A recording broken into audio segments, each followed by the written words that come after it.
Hello children, today we are going to continue with the chapter Flying Together exercise.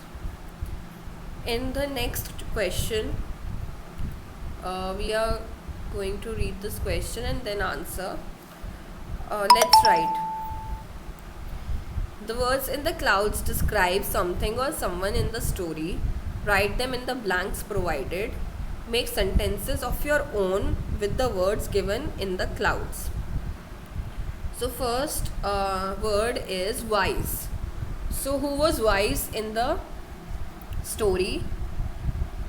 Very easy. The wise old bird. The old bird or the old geese was wise. So what can we make a sentence out of this word wise? Wise means intelligent, experienced.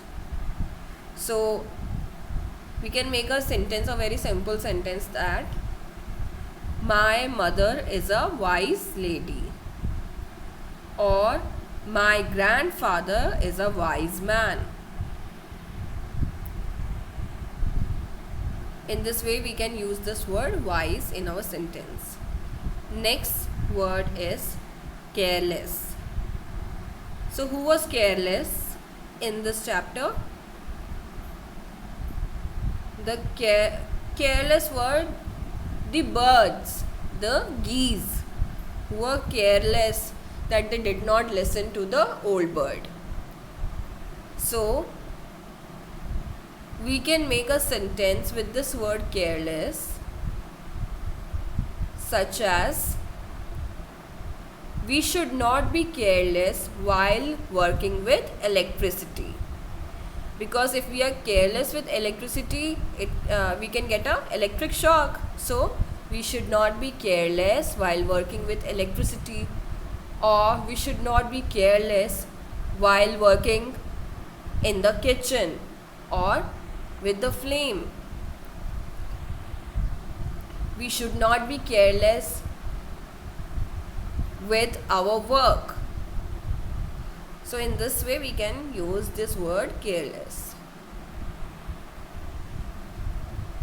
Next word is thick and strong. So thick and strong. What was thick and strong?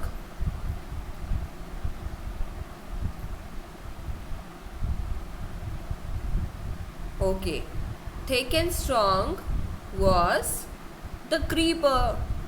The creeper became thick and strong because the careless birds, the foolish birds, did not destroy it as told by the wise man. So the answer is creeper. In the story, creeper was thick and strong. So can we use this thick and strong word in sentences? Let's make a sentence. I brought a thick and strong rope from the market. So apart from the creeper, we can use thick and strong word in ropes, for a tree also. The mango tree in my garden is thick and strong, or the log is thick and strong. You must have seen shampoo ads.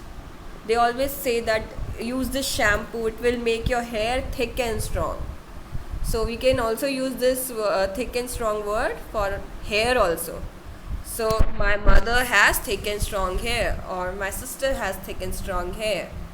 Or we can use like any name, like Sana has thick and strong hair, Sanjana has thick and strong hair.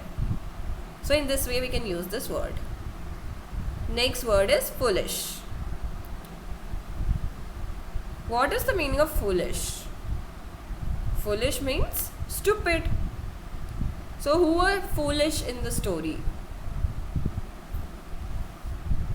Many of you answer hunter. The hunter was not stupid. The hunter was not foolish.